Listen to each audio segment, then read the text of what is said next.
सीख जो जीवन बदल दे।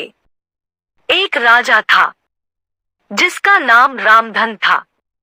उनके जीवन में सभी सुख थे। राज्य का कामकाज भी ऐशो आराम से चल रहा था। राजा के नैतिक गुणों के कारण प्रजा भी बहुत प्रसन्न थी, और जिस राज्य में प्रजा खुश रहती है वहां की आर्थिक व्यवस्था भी दुरुस्त होती है। इस प्रकार हर क्षेत्र में राज्य का प्रवाह अच्छा था। इतने सुखों के बाद भी राजा दुखी था, क्योंकि उसकी कोई संतान नहीं थी। यह गम राजा को अंदर ही अंदर सताता रहता था। प्रजा को भी इस बात का बहुत दुख था। वर्षों के बाद राजा की यह मुराद पूरी हुई और उसे एक पुत्र की प्राप्ति हुई। पूरे नगर में कई दिनों तक जश्न मनाया गया। नागरिकों को राजमहल में दावत दी गई। राजा की इस खुशी में प्रजा भी झूम रही थी। समय बीतता जा रहा था। राजकुमार का नाम नंदन सिंह रखा गया। पूजा पाठ एवं इंतजार के बाद राजा को संतान प्राप्त हुई थी, इसलिए उसे बड़े लाड प्यार से रखा जाता था। लेकिन अति किसी बात की अच्छी नहीं होती। अधिक लाड ने नंदन सिंह को बहुत बिगाड़ दिया था। बचपन में तो नंदन की सभी बातें दिल को लुभाती थी, पर बड़े होते होते यही बातें बदतमीजी लगने लगती हैं। नंदन बहुत ज्यादा जिद्दी हो गया था। उसके मन में अहंकार आ गया था। वो चाहता था कि प्रजा सदैव उसकी जय जयकार करे, उसकी प्रशंसा करे। उसकी बात ना सुनने पर वो कोलाहल मचा देता था। बेचारे सैनिकों को तो वो पैर की जुती ही समझता था। आए दिन उसका प्रकोप प्रजा पर उतरने लगा था। वो खुद को भगवान के समान पूजना देखना चाहता था। आयु तो बहुत कम थी, लेकिन अहम कई गुना बढ़ चुका था। नंदन के इस व्यवहार से सभी बहुत दुखी थे। प्रजा आए दिन दरबार में नंदन की शिकायत लेकर आती थी, जिसके कारण राजा का सिर लज्जा से झुक जाता था। यह एक गंभीर विषय बन चुका था। एक दिन राजा ने सभी खास दरबारियों एवं मंत्रियों की सभा बुलवाई और उनसे अपने दिल की बात कही कि वे राजकुमार के इस व्यवहार से अत्यंत दुखी हैं। राजकुमार इस राज्य का भविष्य है। अगर उनका व्यवहार यही रहा तो राज्य की खुशहाली चंद दिनों में ही जाती रहेगी। दरबारी राजा को सांत्वना देते हैं और कहते हैं कि आप हिम्मत रखें वरना प्रजा निसहाय हो जाएगी। मंत्री ने सुझाव दिया कि राजकुमार को एक उचित मार्गदर्शन एवं सामान्य जीवन के अनुभव की जरूरत है। आप उन्हें गुरु राधागुप्त के आश्रम भेज दीजिए। सुना है वहां से जानवर भी इंसान बनकर निकलता है। यह बात राजा को पसंद आई और उसने नंदन को गुरु जी के आश्रम भेजा।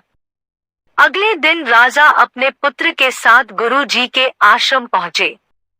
राजा ने गुरु राधा गुप्त के साथ अकेले में बात की और नंदन के विषय में सारी बातें कही। गुरु जी ने राजा को आश्वस्त किया कि वे जब अपने पुत्र से मिलेंगे तब उन्हें गर्व महसूस होगा। गुरु जी के ऐसे शब्द सुनकर राजा को शांति महसूस हुई और वे सहर्ष अपने पुत्र को आश्रम में छोड़कर राजमहल लौट गए। अगले दिन सुबह गुरु के खास चेले द्वारा नंदन को भिक्षा मांगकर खाने को कहा गया, जिसे सुनकर नंदन ने साफ इनकार कर दिया। चेले ने उसे कह दिया कि अगर पेट भरना है तो भिक्षा मांगनी होगी और भिक्षा का समय शाम तक ही है, अन्यथा भूखा रहना पड़ेगा। नंदन ने अपनी अकड़ में चेले की बात नहीं मानी और शाम होते होते उसे भूख लगने लगी, लेकिन उसे खाने को नहीं मिला। दूसरे दिन उसने भिक्षा मांगना शुरू किया। शुरुआत में उसके बोल के कारण उसे कोई भिक्षा नहीं देता था, लेकिन गुरुकुल में सभी के साथ बैठने पर उसे आधा पेट भोजन मिल जाता था। धीरे धीरे उसे मीठे बोल का महत्व समझ आने लगा और करीब 1 महीने बाद नंदन को भर पेट भोजन मिला, जिसके बाद उसके व्यवहार में बहुत से परिवर्तन आए। इसी तरह गुरुकुल के सभी नियमों ने राजकुमार में बहुत से परिवर्तन किए, जिसे राधा गुप्त जी भी समझ रहे थे। एक दिन राधा गुप्त जी ने नंदन को अपने साथ सुबह सवेरे सैर पर चलने कहा। दोनों सैर पर निकल गए। रास्ते भर बहुत बातें की। गुरु जी ने नंदन से कहा कि तुम बहुत बुद्धिमान हो और तुम्हें बहुत अधिक ऊर्जा है, जिसका तुम्हें सही दिशा में उपयोग करना आना चाहिए। दोनों चलते चलते एक सुंदर बाग में पहुंच गए, जहां बहुत सुंदर सुंदर फूल थे, जिनसे बाग महक रहा था। गुरु जी ने नंदन को बाग से पूजा के लिए गुलाब के फूल तोड़ने को कहा।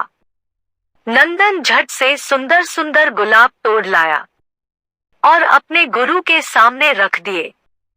अब गुरु जी ने उसे नीम के पत्ते तोड़कर लाने कहा। नंदन वो भी ले आया। अब गुरु जी ने उसे एक गुलाब सूंघने को दिया और कहा, बताओ कैसा लगता है। नंदन ने गुलाब सूंघा और गुलाब की बहुत तारीफ की। फिर गुरुजी उसे नीम के पत्ते चखकर उसके बारे में कहने को कहा। जैसे ही नंदन ने नीम के पत्ते खाए, उसका मुंह कड़वा हो गया और उसने उसकी बहुत निंदा की और यहाँ वहाँ पीने का पानी ढूंढने लगा। नंदन की यह दशा देख गुरुजी मुस्कुरा रहे थे। पानी पीने के बाद नंदन को राहत मिली। फिर उसने गुरुजी से हंसने का कारण पूछा। तब गुरुजी ने उससे कहा कि जब तुमने गुलाब का फूल सूंघा तो तुम्हें उसकी खुशबू बहुत अच्छी लगी और तुमने उसकी तारीफ की, लेकिन जब तुमने नीम की पत्तियां खाई तो तुम्हें वो कड़वी लगी और तुमने उसे थूक दिया और उसकी निंदा भी की। गुरुजी ने नंदन को समझाया, जिस प्रकार तुम्हें जो अच्छा लगता है तुम उसकी तारीफ करते हो, उसी प्रकार प्रजा भी जिसमें गुण होते हैं उसकी प्रशंसा करती है। अगर तुम उनके साथ दुर्व्यवहार करोगे और उनसे प्रशंसा की उम्मीद करोगे तो वे यह कभी दिल से नहीं कर पाएंगे। इस प्रकार जहाँ गुण होते हैं वहाँ प्रशंसा होती है। नंदन को सभी बातें विस्तार से समझ आ जाती है और वो अपने महल लौट जाता है। नंदन में बहुत परिवर्तन आता है और वो बाद में एक सफल राजा बनता है। कहानी की शिक्षा। कहानी की शिक्षा। गुरु की सीख ने नंदन का जीवन ही बदल दिया। वो एक क्रूर राजकुमार से एक न्याय प्रिय दयालु राजा बन गया। इस कहानी से हमें यही शिक्षा मिलती है कि हम में गुण होंगे तो लोग हमें हमेशा पसंद करेंगे, लेकिन अगर हम अवगुणी हैं तो हमें प्रशंसा कभी नहीं मिल सकती।